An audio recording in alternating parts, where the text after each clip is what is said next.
The stars had always been beautiful from the observation deck of the Terran frigate Endurance. Commander Lisa Holt stood there every evening, watching the cargo ships leave New Seattle Station. Each ship carried 5,000 human workers to the rhodium mines of distant worlds. Most of them would never come back. For 300 years, humanity had lived under the rule of the Vraxian Empire. It started in the year 2156, when the first alien ships appeared in Earth's sky. Humans were excited at first. They thought they would find friends among the stars. They were wrong. The Vraxians were tall creatures with gray skin and forearms. They had ruled the galaxy for 12,000 years. When they looked at humanity, they did not see equals. They saw workers, servants, and test subjects. Earth's leaders had no choice but to sign the Accord of Submission. The Vraxians had weapons that could destroy entire cities in seconds. Their fleet had thousands of ships while Earth had none. Fighting would have meant extinction, so humanity bowed. They accepted the terms. Humans would work in alien mines and factories. They would serve in alien households. They would give their bodies for medical experiments that other species considered too dangerous. In exchange, Earth would be allowed to exist. Lisa had watched the cargo ships for 15 years. She had learned to keep her face empty of emotion. She had learned to hide her thoughts behind a mask of acceptance. But inside, something burned that she never showed to anyone. 3 weeks ago, the Vraxian High Council made a new announcement. Earth's population had grown too large. There were more humans than the Empire needed for labor. The solution was simple in their minds. They would kill the extra people. They would start with the old and the sick. Lisa heard footsteps behind her. Lieutenant Daniel Ford walked toward her through the empty corridor. He was young, only 30 years old, but his eyes looked tired and old. Every human who served in the Confederation fleet had those eyes. "The Council's envoy has arrived," Daniel said quietly.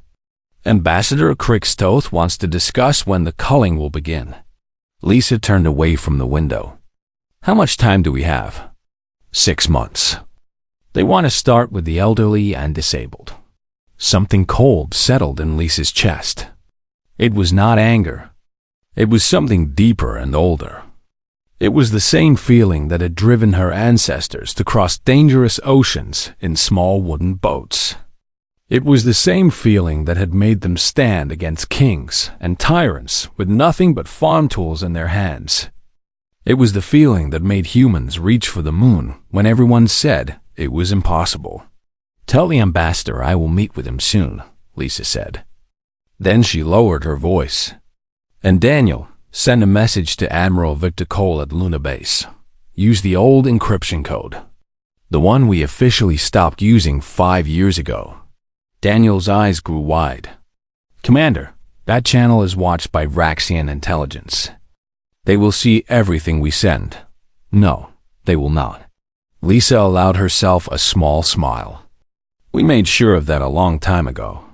Call the senior officers together. It is time they learned what the quiet protocol really means." Daniel stared at her for a long moment. Then understanding began to show on his face. "You mean we have been planning something? All this time?" "For 300 years, the Vraxians have believed we are broken. They have watched us bow and serve and die without complaint. They think we have accepted our place as slaves." Lisa turned back to the window, looking at the stars that had witnessed so much human suffering. "They made a mistake. We were never broken. We were waiting." That night, Lisa met with 12 officers in a small room deep inside the Endurance. The room had no windows and no recording devices. It had been built in secret, hidden behind false walls that the Vraxians never thought to check. "What I am about to tell you cannot leave this room," Lisa began. "If the Vraxians learn what we have been doing, they will destroy Earth without hesitation." The officers leaned forward, their faces showing a mix of fear and hope. "Since the day we signed the accord, there have been humans working in secret. Scientists, engineers, soldiers, spies. They have been passed from generation to generation, each one adding to the work of those who came before. We have been building weapons. We have been studying Vraxian technology and making it better. We have been making alliances with other species who hate the Empire as much as we do. Captain Maria Santos, a woman who had spent 20 years serving on Vraxian ships, spoke up. How is this possible? The Vraxians control everything. They watch everything.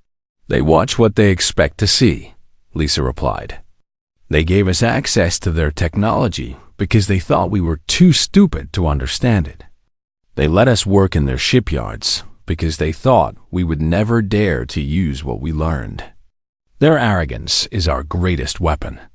She activated a small device, and a holographic image appeared in the center of the room.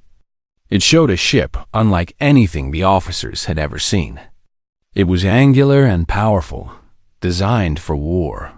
This is the Dreadnought-class warship. We have 14 of them hidden in secret locations across the solar system. We also have 32 strike carriers and hundreds of smaller attack vessels. We have weapons that use science the Vraxians think is impossible. The room was silent. Some officers had tears in their eyes. Others looked like they could not believe what they were hearing. In 3 weeks, the Vraxians will begin killing our people, Lisa continued. They expect us to accept it, just like we have accepted everything else. But this time will be different. This time, we fight back. She looked at each officer in turn. I will not lie to you. Many of us will die. We are still outnumbered and outgunned. But we will not die as slaves. We will die as warriors, fighting for our freedom and the freedom of our children. Lieutenant Daniel Ford stood up. His tired eyes now burned with something new. What do you need us to do? Lisa smiled. It was not a gentle smile. It was the smile of a predator who had finally decided to stop hiding. I need you to help me start a war. Deep beneath the surface of Mars, in tunnels that appeared on no official map, Admiral Victor Cole stood before an assembly of 200 officers. The chamber was carved from red rock and lit by soft lights that drew no power from any system. The Vraxians could detect. These officers had come from every corner of the solar system. Some had traveled for weeks to reach this place. All of them had lived their entire lives pretending to be loyal servants of the Empire. All of them had been waiting for this moment. For 3 centuries, we have bowed, Cole began. His voice was calm but filled with purpose. We have served.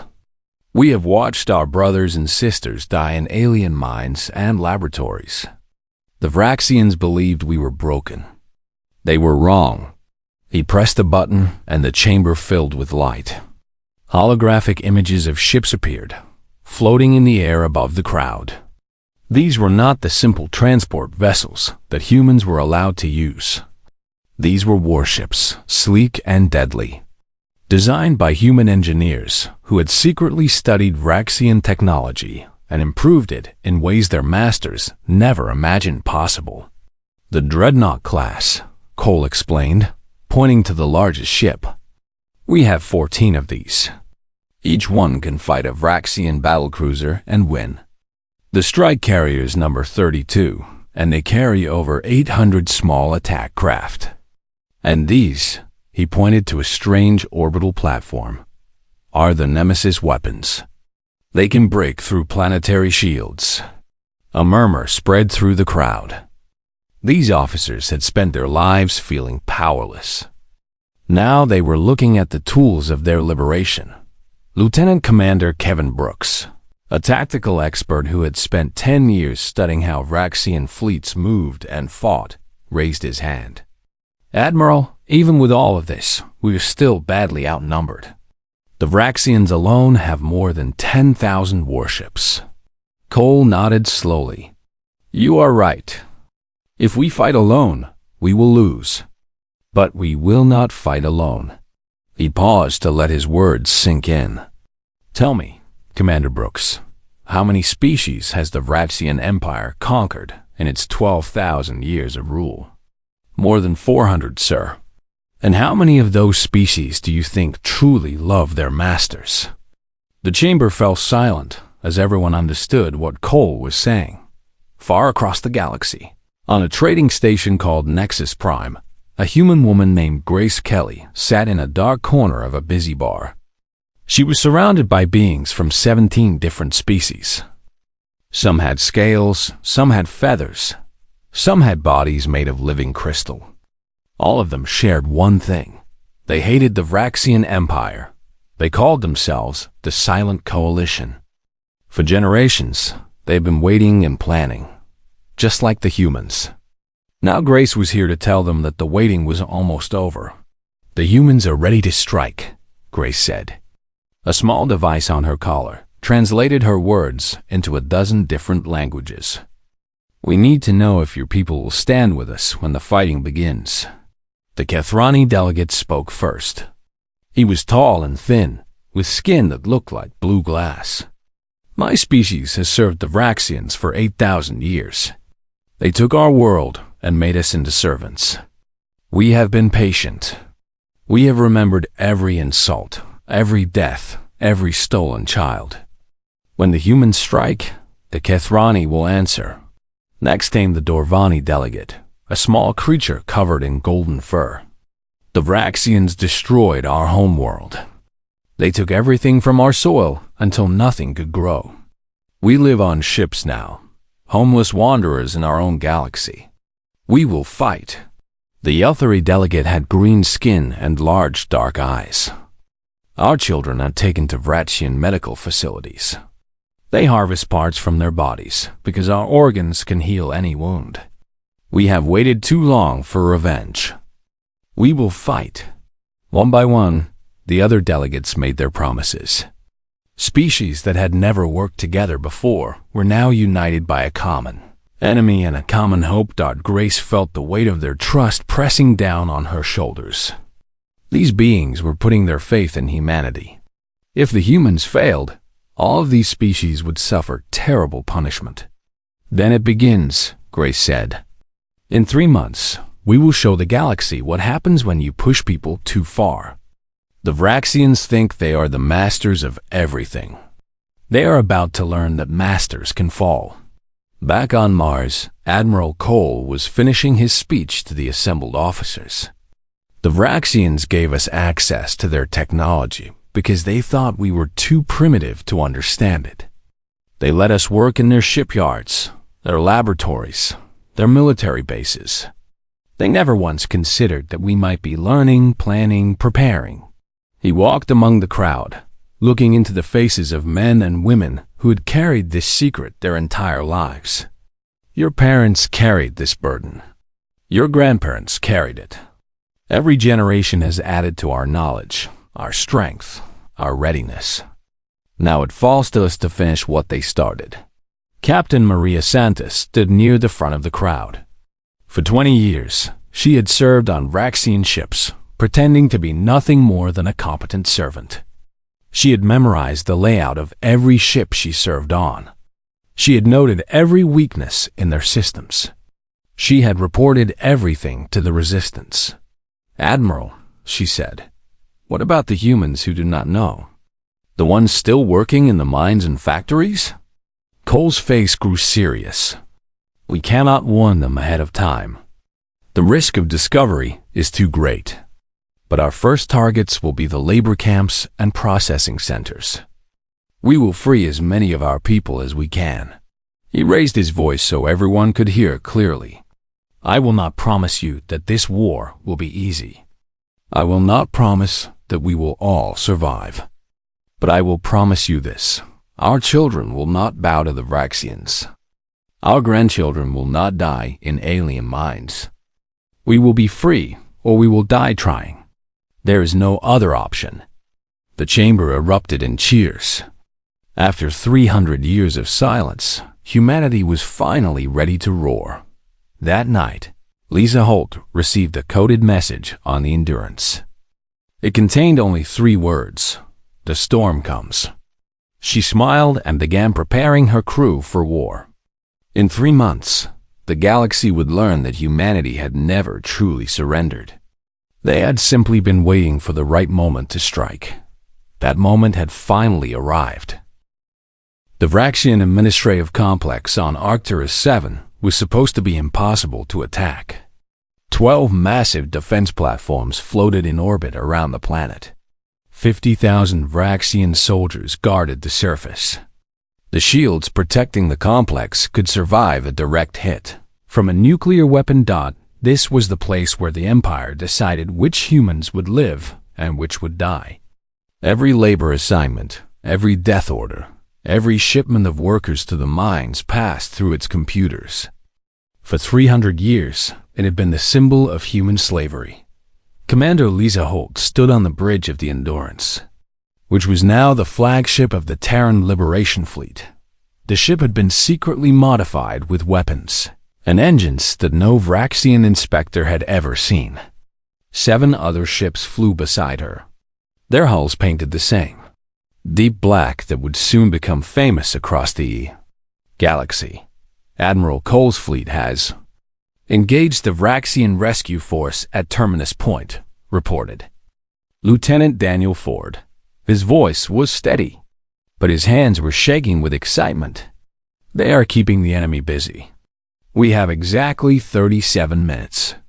Lisa studied the holographic display floating in front of her. The 12 defense platforms were arranged in a perfect pattern, each one covering the others with its weapons. Any normal attack would be torn apart before it got close to the planet, but this was not going to be a normal attack. Launch the Whisper drones, Lisa ordered, from the belly of each ship. Hundreds of small objects shot out into space. They were no bigger than a person's fist, painted the same black as the ships that carried them. To Vraxian sensors, they were invisible. The Empire's scientists had always said that such technology was impossible. Human scientists had proven them wrong. The tiny drones spread out through space, moving silently toward the defense platforms. Each drone took its position with perfect precision, surrounding the massive stations from every direction. Drones in position, Ford reported. Lisa took a deep breath. 300 years of preparation had led to this moment. Countless humans had lived and died keeping this secret, passing it from generation to generation, waiting for the day when it could finally be used. Activate, she said. The Whisper drones did not fire weapons. Instead, they created special energy fields that affected matter at the deepest level. The Vraxians did not even have a word for the science behind it because they had never believed it was possible. The 12 defense platforms simply came apart, their metal hulls unraveled like cloth being pulled into threads. Their crews died in seconds, never understanding what was happening to them. In less than a minute, the supposedly invincible defenses of Arcturus VII had completely disappeared. On the surface of the planet, Garrison Commander Rixvoth stared at his screens in horror. Every one of his orbital platforms was gone.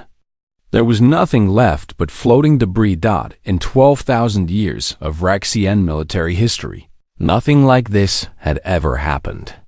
They had conquered 400 species, and none of them had ever developed weapons like this. The humans were supposed to be primitives, useful only for manual labor. Send a message to High Command immediately, Rixvoth ordered. His voice was high with fear. Tell them the humans have weapons we have never seen before. Tell them we need immediate reinforcement. Tell them. He never finished speaking.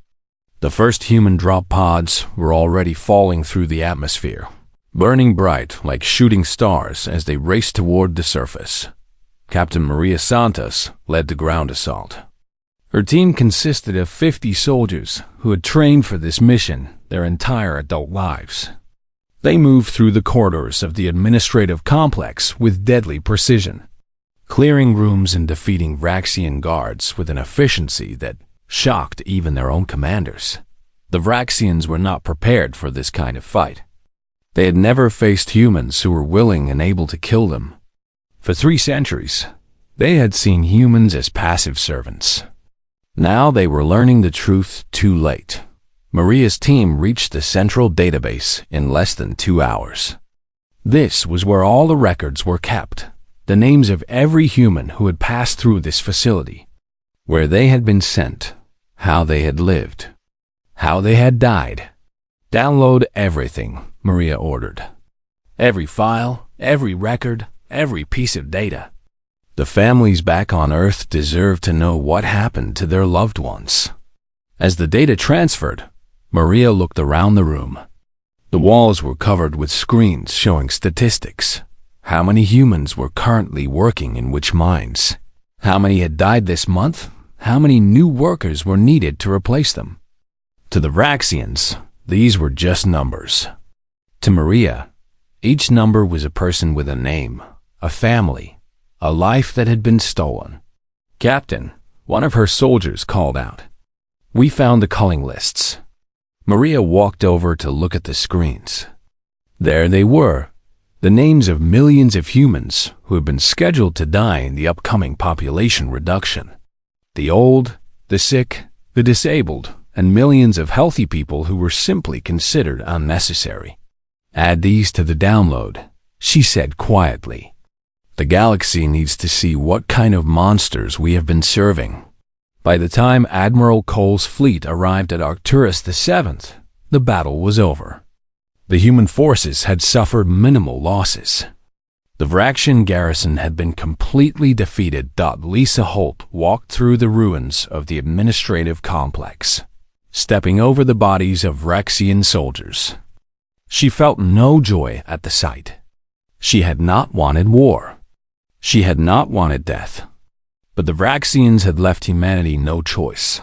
That night, a message was broadcast to every human settlement in the galaxy. It was sent on frequencies the Vraxians could not block, using technology they did not understand.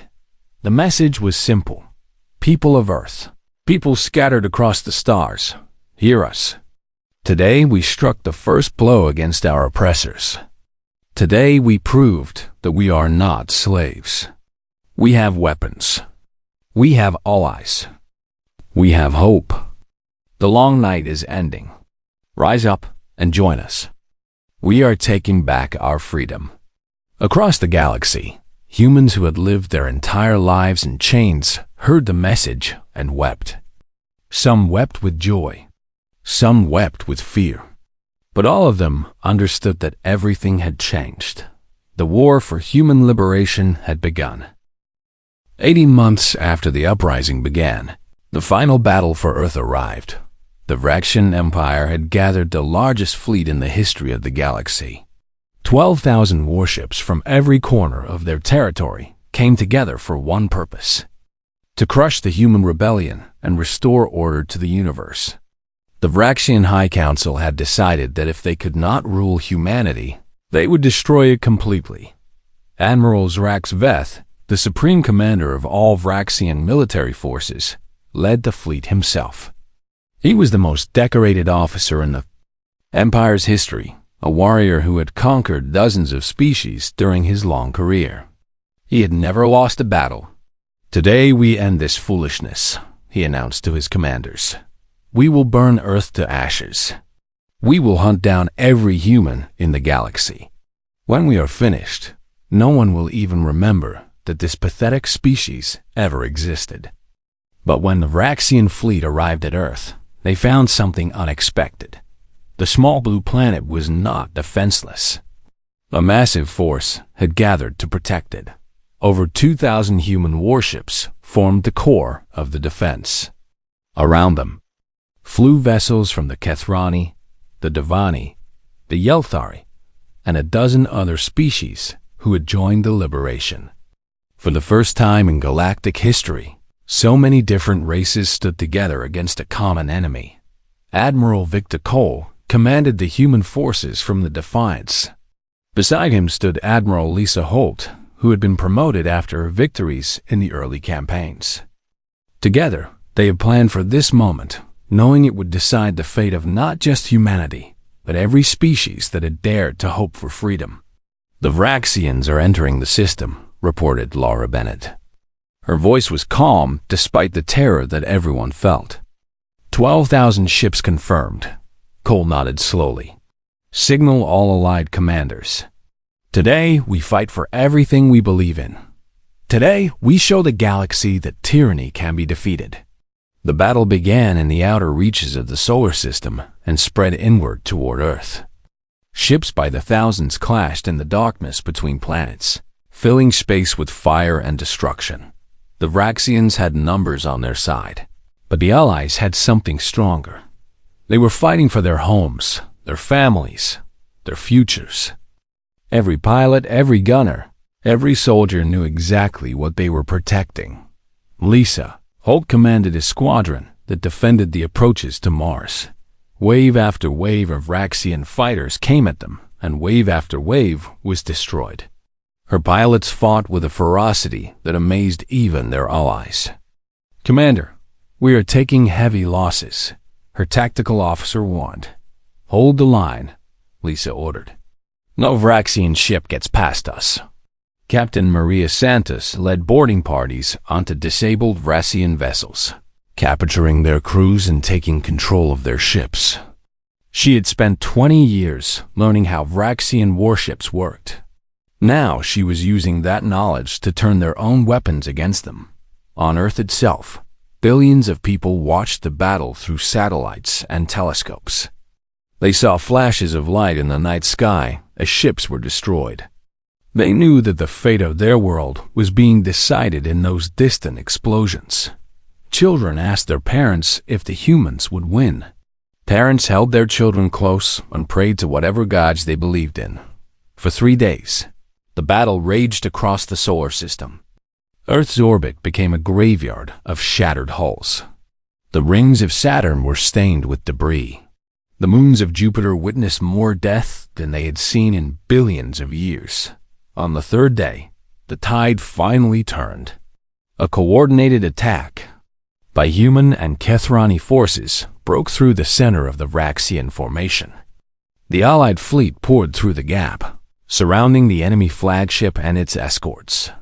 Admiral Zrax Veth stood on the bridge of his massive vessel, watching his fleet fall apart around him. For the first time in his long career, he understood that he was going to lose. A communication signal came through from the Defiance. Admiral Cole's face appeared on the screen. "Your fleet is broken," Cole said. His voice was tired but firm. "Your empire is falling. Surrender now, and we will show mercy. Continue to fight, and there will be nothing left of your civilization." Zraxveth considered the offer. Behind him, his bridge crew waited in silence. They all knew the truth. The humans had won. For 12,000 years, the Vraxians had ruled the galaxy through fear and force. They had believed themselves to be the masters of all creation. Now, a species they had dismissed as primitive laborers had brought their empire to its knees. "We surrender," Zraxveth said finally. "May whatever gods you worship have mercy on the galaxy you are about to inherit." The news of the Vraxian surrender spread across the galaxy at the speed of light. On 100,000 worlds, billions of beings celebrated. Slaves threw off their chains. Prisoners walked free from labor camps. Species that had been oppressed for millennia finally dared to hope. 3 months later, the Treaty of Seoul was signed in the rebuilt chambers of the United Nations on Earth. Representatives from over 200 species witnessed as the Vraxian High Council formally dissolved their empire and recognized the freedom of every species within its former borders.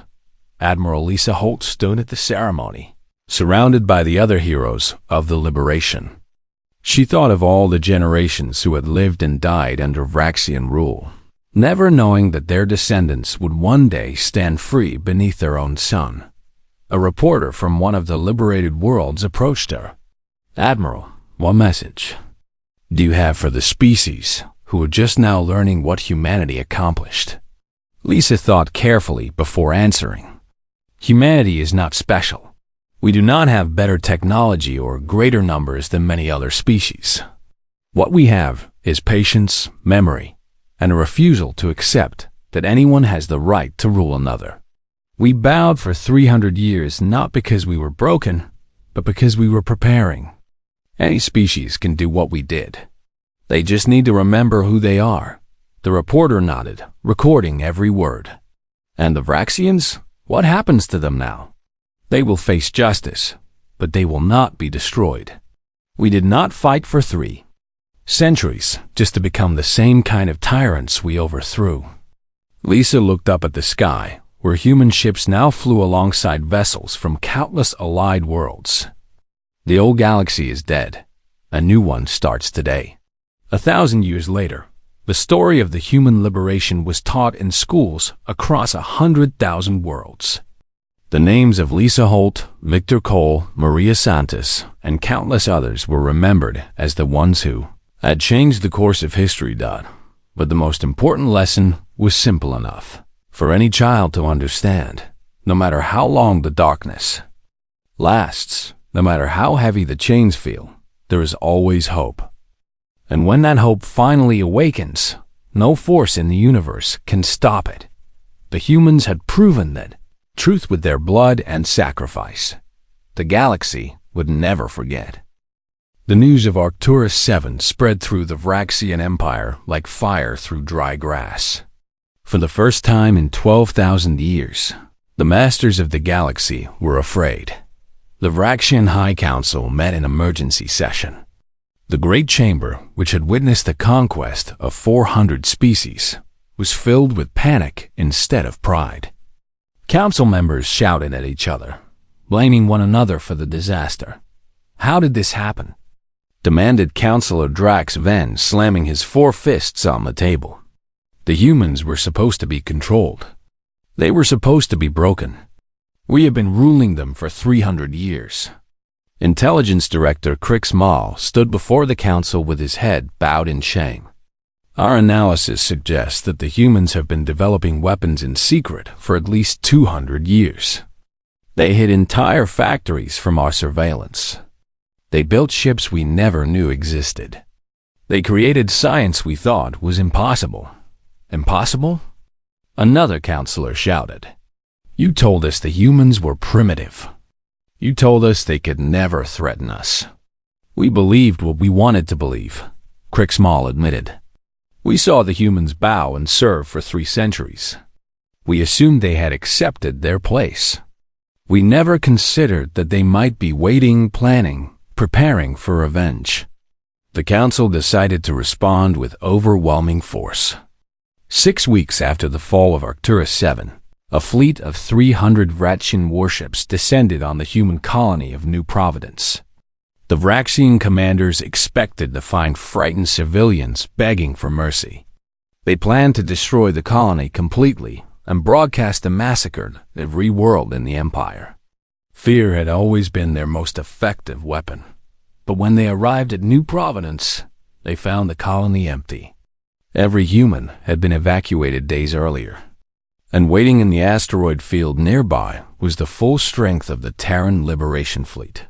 Admiral Victor Cole commanded from the bridge of the Dreadnought Defiance. He was an old man now, but his mind was sharp and his will was iron. He had spent his entire life preparing for this battle. They are deploying in their standard attack formation, reported Tactical Officer Lavra Bennett. They expect us to retreat. Cole smiled grimly. They still do not understand. Signal the fleet. Execute Maneuver Thermopylae. Instead of running away, the human ships charged directly at the enemy. They used the asteroids as shields, darting between the massive rocks while launching precision strikes at the Vraxian vessels. Every attack targeted specific weak points in Vraxian shield systems, weaknesses that human engineers had identified through centuries of careful study.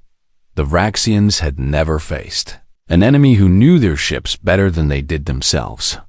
Their captains were trained to fight primitive races who attacked with brute force.